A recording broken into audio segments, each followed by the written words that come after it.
Hi, my name is Daniel, and in today's video I have this old trailer. It used to have brakes on it, and I'm going to figure out what's wrong with them, and I'm going to get them working. So with that, stay tuned, let's get started. So I'm in the garage today, so I'm going to go ahead and apologize in advance. I'm near the road, so you're going to get a lot of road noise, as you're clearly demonstrating right now. But what I have here is, this is a tandem axle trailer, and the brakes are only on the rear axle. Long time ago, many years ago, the brakes went out and we started having issues with them, and we didn't really haul that much stuff with it, so we decided that it probably wasn't a good idea to fix them. So we just pulled it out and just got it's basically a tandem axle trailer with no brakes at this point, but the brakes still exist on here. So what I want to do is get this axle supported, get the tire off, measure the brake drum kit, and I might need to go purchase a brake drum kit. I won't know until I start tearing into this. I believe it's a 10-inch, mainly because the axle, these axles aren't the 5,000 pound axles. I think 3,500 pounds. I won't know. I don't really know off the top of my head. But once I get some measurements on this and see what I'm dealing with, then I can figure out what parts do I need to go get. I'll run that over to Northern Tool and buy a drum kit for this, and maybe be able to pull this all back together and get them back working again. The reason I'm doing that is I'm hauling the side-by-side more, and it's going to help because that side-by-side runs, I think it's around 1,500 pounds, but with this trailer, just a little bit more braking is going to make it a little easier to tow for me. So with that, let's get started.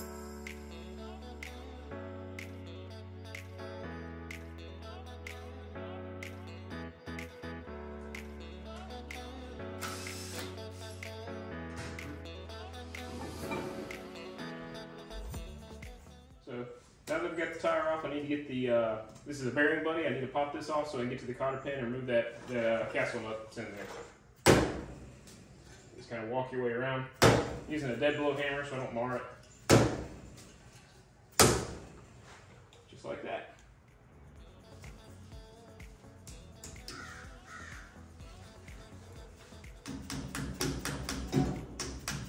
All I'm doing is taking the pliers, sticking them down in through the eye of that cotter pin, and then tapping on the pliers to kind of pull it out. There we go. Usually they're hand tight, so you can just pull it. Usually you tighten up this castle nut, which presses against the bearing, and then you basically line it up or back it off a little bit so that it spins freely, and then you put the cotter pin in. So it's not very tight. You don't want to tighten it down, otherwise you'll burn up your bearings. Zoom in a little bit so you can see what I'm doing here. So what I want to do is, let me put this down. I don't want to drop that bearing down on the floor and pick up any sand that might be down there. Sand or grit. There's the bearing.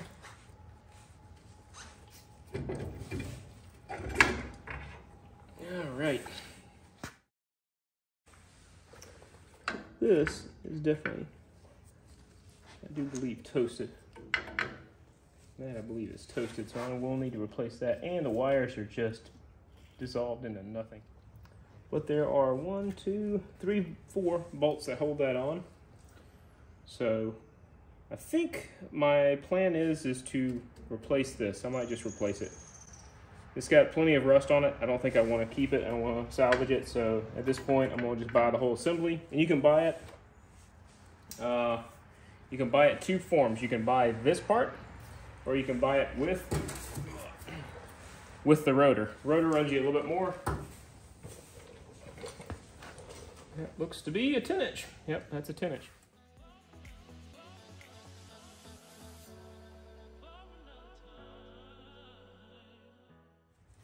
So because these pieces here, these studs as it were, are not secured to the back plate, it's rotating because there's enough rust on the nut.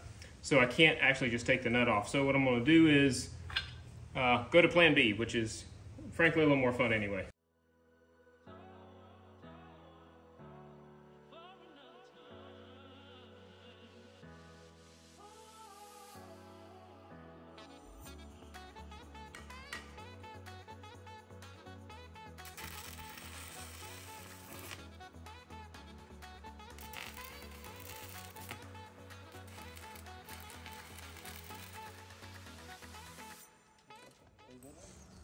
When I bought the first kit, it was actually a full-up kit, which had the brake assembly, plus the 10-inch drums. These are 10-inch, you know, to be clear.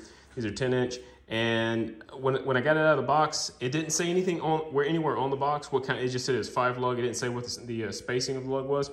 But I did a quick measurement, and you measure from the outer of one side. So you measure from the outer of this point to the center line of this stud, and that'll give you your measurement. This was a 5-inch, and the kit came with a 5 on 4.5, and this is a 5 on 5. So it didn't work for me. So I went back, I returned it, and I got just the brake kit, which is, this will work for me. And then I already did the dry fit. The drum, this drum does work on that. These are the old bearings which got knocked out, so I'm gonna clean these up real quick. There's a part number that's usually stamped in the back of this, so I wanna get that part number pulled off of that. So when I go to Northern Tool to buy the inner and outer bearings, I'll have the right ones. The other bearings I already have out. I just need to clean them. I have a little bit of kerosene, because I'm using kerosene heater in here anyway. I'll do a little cleanup, and then I'll get the part number off of it. The number I'm looking for is, see if I can show it to you, is that part number right there. That's what I'm looking for. It's also, there's another part number here. It's stamped on the race. As you can see there, that's what I'm trying to get. So when I go to the Northern Tool, I can make sure I'm getting the right thing. So here's the kit I picked up from Northern Tool. These are the seals. So these are going, this will be the thing closest to the, to the inside part. So this is the innermost. These will be the races for the inner bearings, and then this is the outer bearing. So it came with more than what I needed, but they did not have these separate at the store. So I just got this kit. Ran me a couple extra bucks more, but at least I've got the bearings now. So these are the ones I'm gonna be installing. So one for the left, one for the right. So I've gone through here. I've pulled out all the bearing grease out of both of these. All I have left to do now is put in the new races. And to make this easier on myself, because there was so much metal, I was going to initially use a propane torch, but I'd be here all day trying to get this to temperature. I'm going to put both of these in the oven at 350, just 300, 400, whatever you want to do, just to get these hot enough to get basically to expand. And then I'm going to take the races and I'm going to put those in the freezer, so that it should just drop right into place. That's the plan. And with minimal tapping, I can just put the races in that way. So with that, I'm going to, like I said, these are all been degreased with a degreaser. There's no more petroleum, so you don't worry about a fire in the oven or anything. So at this point, I'm just going to kick that process off. While the drums cool down, I'm going to do the easiest part of this whole operation, which is installing the actual brake drum assembly. There is simply 4 bolts here. They line up. They are studs that are pressed into the back of this dust shield, and just pull these up and out of the way. I think it actually has it's a retainer there, so that once you finally get it installed, you push that back down into there. It's a captive little clasp, and it's a retainer. So all I need to do is make sure not to hit the hit this. There. Try not to hit this and gouge this in any kind of way. These are, I believe it's a 5/8 inch nut that comes with the kit, or with this particular one. No washers or anything. These are just lock nuts. So they have nylon insert lock nuts. Just install those. So they are labeled. I'm guessing the blue indicates something because the other ones are gray. But if you look on that, it says that it is a left hand. Look, right there, it'll say left hand. So it shows that if you're facing the trailer, that is the left hand side. Just as another sanity check, just to make sure that you have it installed, on the correct direction, left on left, right on right, this is going to basically connect into that innermost surface, and then it's going to push this way, and it's going to expand out these pads. Make your life easier. Make sure you center those back up. So your wheel is going to rotate in this direction. It will basically grab onto that surface, get pulled, and it'll throw these out. So that's what you're looking for. If it's going the other way, there's no push this way, so you would have them all installed incorrectly. This one is correct, right? So this is the left hand for that. So one more, just make sure that am I looking from the front or the back? What's the left hand?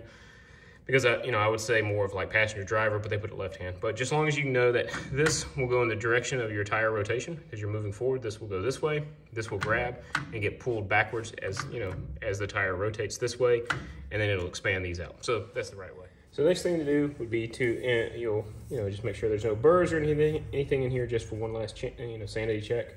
Will be to install the bearing. It goes in here like this, and this is the basically the oil seal. It's got a spring on the, see the spring on this part here. This seals around the hub over here.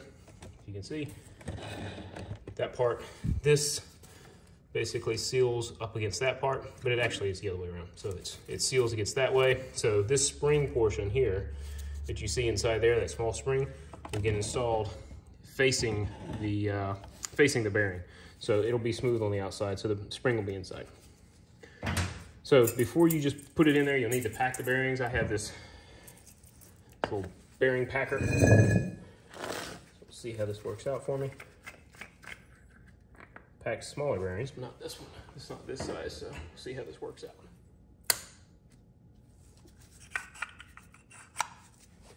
Just take it, and you press until you start seeing grease come up through there.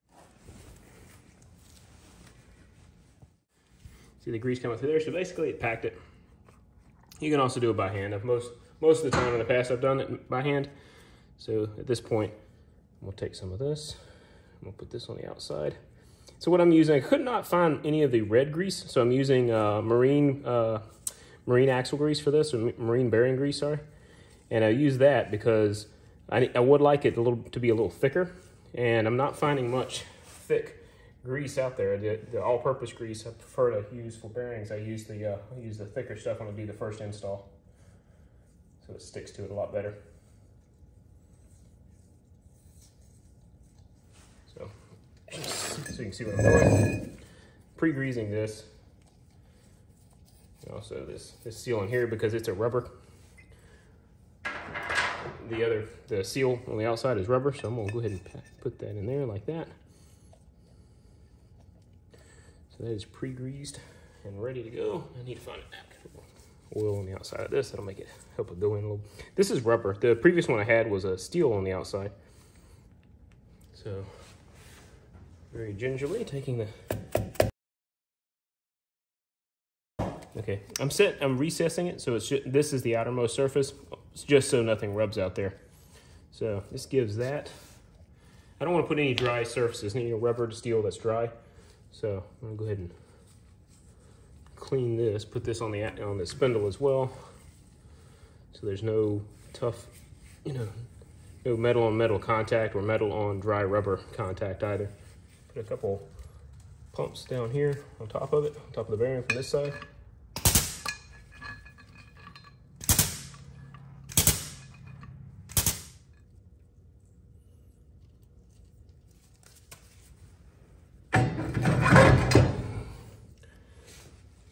Do the same thing here, put a couple pumps so I don't have to put too much in later.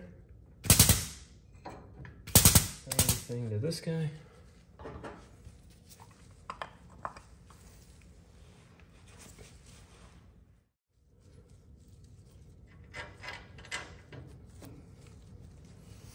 And the cast nut.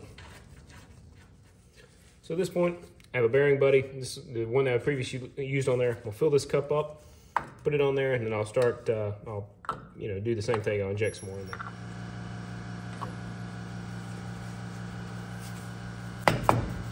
Oh, can't forget, gotta put in the cotter pin.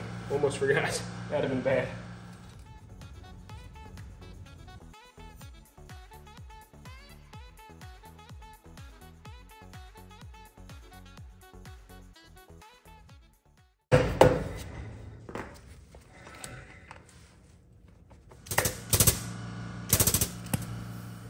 Since I'm here, I'm going to take care of this one. This is a Dexter Easy Lube. This does not have a brake on this axle, but it does nonetheless need some.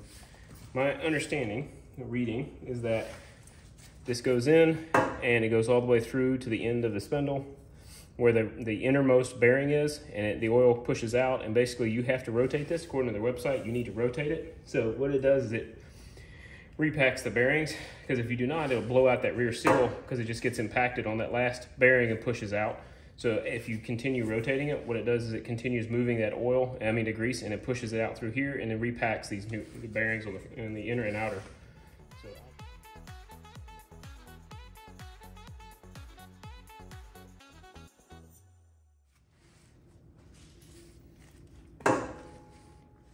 So last thing you need to do is, before you put the tire on, is you need to splice these two that come from the wheel assembly in. So once I got both tires wired back in, and I was able to hook it up to the truck, take it out on the road, and dial in the brake adjustment, the brake gain on it. And they say it takes about 40 miles to seat the brakes good. So I kind of noticed that I couldn't get them to lock up. So I'm just guessing that, as the miles click up on it, it'll be able to dial in a little better. So I think we're good. I think we're all set. I think it turned out pretty well for me. A lot of running back and forth between the store. But other than that, it was fairly straightforward. So if you like this video and you want to get more content like this, give me a like and subscribe, and you'll see the videos flowing. Thanks, and have a great day.